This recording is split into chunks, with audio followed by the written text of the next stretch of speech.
In today's video, I'm going to teach you how to export from Trello to Excel or CSV.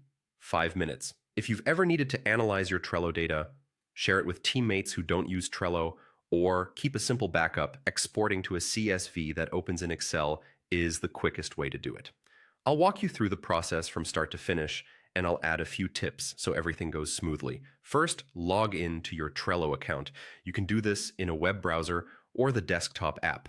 Make sure you're in the right workspace and that you have access to the board you want to export. If you're part of a team, you may need the correct permissions to see export options. Next, open the board you want to export.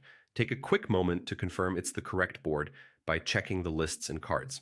The export will include key details like card titles, descriptions, labels, members, due dates, and more, which makes it easy to work with later in Excel or Google Sheets.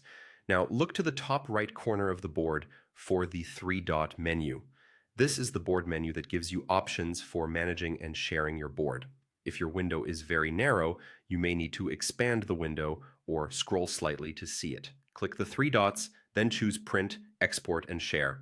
This section groups everything related to getting your board data out of Trello, whether you're printing a summary or creating a file for analysis. From there, select Export as CSV. As soon as you click it, Trello will generate the file and your browser will download it automatically. You'll usually find it in your Downloads folder. The CSV format is widely compatible, so you can open it directly in Excel, import it into Google Sheets, or load it into your reporting tool of choice.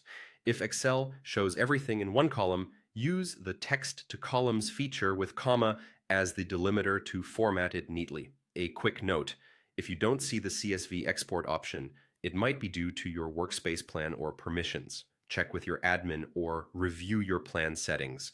Also keep in mind that attachments and images aren't embedded in the CSV. You'll typically see links instead. That's it. You've exported your Trello board to a CSV you can use in Excel. Repeat the same steps for any other boards you want to analyze. Thanks for watching and happy exporting.